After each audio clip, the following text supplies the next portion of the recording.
Assalamualaikum warahmatullahi wabarakatuh. Saya Sinta Dewi, nomor pendaftaran AB 231089 akan melakukan ujian SC yang pertama, stase 1, yaitu terkait edukasi personal hygiene pada saat menstruasi pada remaja. Yang pertama ada persiapan alat.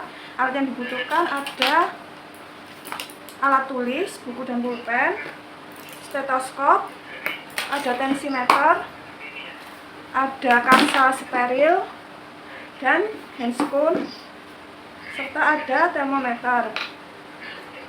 Assalamualaikum Bu. Waalaikumsalam, monggo Mbak, ada yang bisa dibantu? Jadi begini saya mau periksa. Oh iya, keluarnya apa? Gatal di area lipatan kepala sama vaginanya Bu. Oh, udah berapa hari? Baru saja. Baru ya, ini masih head atau enggak? Iya. Masih head, hari pertama? Atau Hari kedua? kedua. Kedua. Biasanya kalau head darahnya banyak enggak yang keluar? Banyak. Banyak, di hari keberapa? Hari kedua sama hari ketiga. Oh iya, terus ini sebelumnya pernah merasakan keputihan sampai gatal enggak? Enggak sih Bu, cuman kadang keputihan pas mau head aja. Oh, cuma sedikit-sedikit ya? Oh iya. Terus ini biasanya siklus headnya lancar ya? Lancar. Lancar ya. Ini biasanya kalau ganti pembalut sehari berapa kali? 2 sampai 3 kali 2 sehari. sampai 3 kali sehari. Ini sebelumnya saya data dulu ya, mbaknya namanya siapa? Namanya Dina. Umurnya berapa? 16 tahun. 16, masih sekolah ya berarti ya. Terus ini rumahnya mana? Rumahnya di Jalan Barong tuh. Oh, Jalan Garong. Agamanya Islam ya? Iya. Sebelumnya perkenalkan dulu, saya Bidan Sinta yang akan melakukan pemeriksaan ke Mbak ya. Jadi nanti saya akan melakukan pemeriksaan, tensi, terus saya lihat juga vaginanya gimana untuk mengetahui apakah itu ada kemerahan atau enggak. Makan ya, monggo langsung ke mriki. Tunggu di sini ya. Saya cek dulu ya, gimana?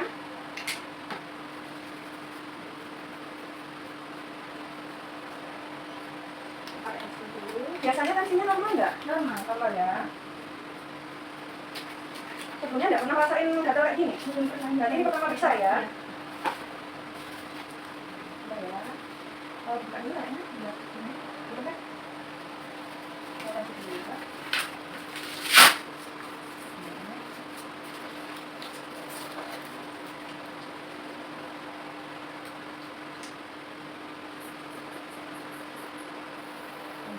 Nah, udah dulu ya.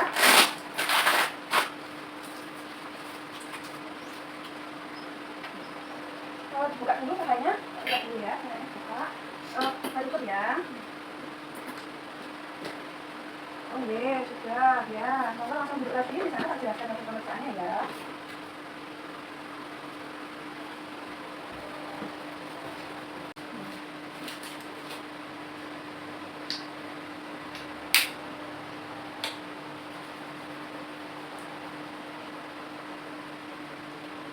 Ini kan tadi sudah saya lakukan pemeriksaan ya. Untuk hasil pemeriksaan semua normal. Tensinya jenengan normal 110/70. Suhunya yang normal 36,4, nadi 86, respirasi atau pernafasan normal 20 kali per menit.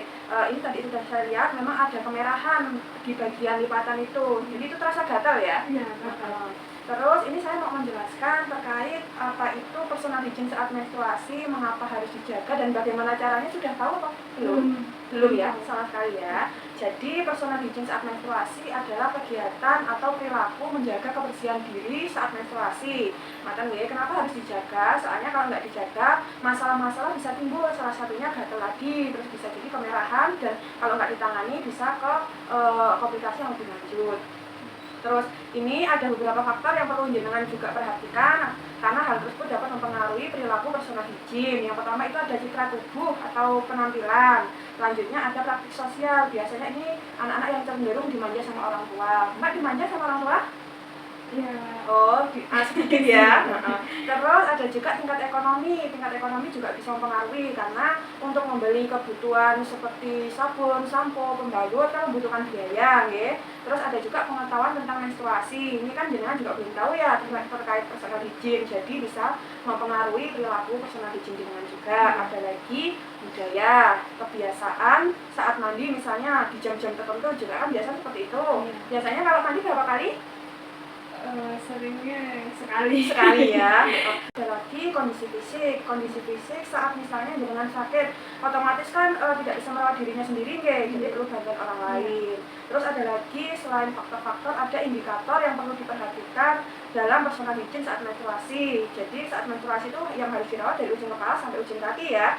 Yang pertama ada perawatan kulit dan wajah. Saat menstruasi biasanya muka cenderung sensitif, terus karena peningkatan hormon jadi mudah berjerawat. Ketika menstruasi dan tidak menstruasi juga harus cuci muka minimal sehari 2 kali, mateng nggih. Terus ada kebersihan rambut. Kalau pas jenengan head biasanya keramasnya sampai selesai dulu apa tetap seperti biasanya 2 hari sekali? Biasanya 2 hari sekali. Tetap ya. Jadi tetap harus keramas 2 hari sekali. Soalnya kalau tidak keramas nanti ketombe mudah tumbuh, terus gatal bisa menyebabkan infeksi karena pertumbuhan organisme bakteri. Terus ada lagi kebersihan tubuh dan organ genital. Tadi saya sudah tanya dengan mandinya gimana, itu sudah benar ya? Salah, tadi soalnya sehari sekali ya? Kadang 2 kali, tapi seringnya sekali ya. Kalau bisa mandi harus 2 kali sehari, makan ya. Apalagi pas saat menstruasi, makan. Terus untuk menjaga alat genitalia itu sudah tahu cara membersihkannya gimana? Belum ya, nanti saya jelaskan. Jadi membersihkannya harus dengan teknik yang benar. Terus ada lagi kebersihan pakaian sehari-hari. Biasanya pakai baju gantinya berapa kali sehari? Ya kalau mandi itu mandi aja ya, ganti ya. Terus itu tetap berarti harus diganti tadi pola kebiasaannya tadi ya. Harus mandi sehari 2 kali, ganti pakaian juga sehari 2 kali. Untuk pakaian dalam kalau dirasa sudah basah segera diganti. Terus biasanya harus menggunakan celana dalam yang berbahan katun karena biar menyerap keringat. Terus ada lagi penggunaan pembalut. Kalau memilih pembalut itu jangan yang berwarna, jangan yang berbau, dan harus cari yang nyaman dipakai dan daya serapnya tinggi, ngoten ya. Jadi jenengan bisa nyaman. Terus ganti pembalut tadi harus 2 sampai 4 kali. 2 sampai 4 kali tadi, ini kan baru 3 kali atau dirasa sudah penuh harus segera ganti. Apalagi kalau misalnya pas kerasa ada gumpalan yang keluar darah itu harus diganti. Soalnya kalau nggak diganti tumbuhnya bakteri lebih cepat di situ. Terus ada lagi caranya, bagaimana sih cara menjaga personal hygiene saat menstruasi. Itu ada beberapa cara ya. Yang pertama sering cuci muka tadi, dan jerawat nggak tumbuh sehari 2 kali, menggunakan sabun yang biasanya jenengan gunakan ya. Terus keramas itu harus 2 hari sekali, menggunakan sampo dengan sesuai pilihan jenengan. Terus mandi tadi ada jenengan juga harus mencuci tangan sebelum dan sesudah memegang alat genitalia. Jadi harus perhatikan bersih dulu, makan.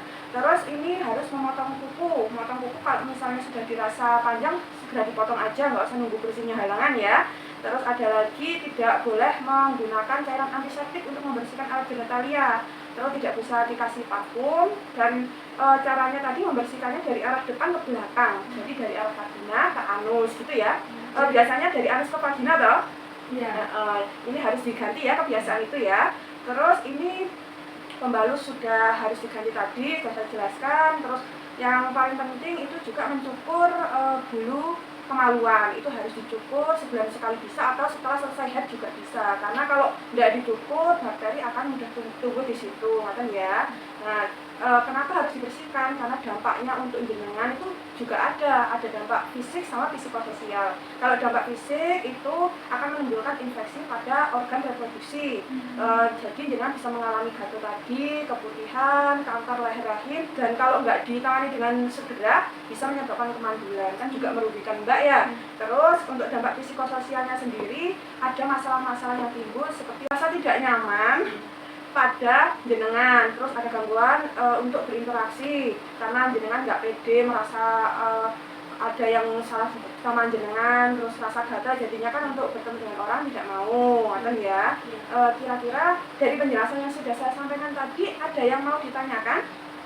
Ya, jadi tadi itu nggak boleh pakai antiseptik itu ya? Oke, nggak boleh pakai antiseptik. Biasanya pakai antiseptik? Iya. Oh iya, berarti lain kali jangan pakai ya. Iya. Jangan pakai cairan antiseptik. Terus yang membersihkannya dari arah mana tadi? Dari arah belakang. Arah depan. Ke belakang. Oke, itu betul. Terus pembalutnya harus diganti sehari berapa kali? 2 sampai 4 kali. Atau dirasa sudah penuh harus segera diganti ya. Sudah. Ini kira-kira ada yang mau ditanyakan lagi? kira cukup. Sudah ya. Nanti pokoknya poin pentingnya berarti harus menjaga personal hygiene-nya lebih ketat lagi. Walaupun jenengan tidak haid juga tetap harus diperhatikan ngoten ya. Jadi peluang yang jenengan alami tidak akan terulang lagi. Ngoten nggih. Mohon nggih.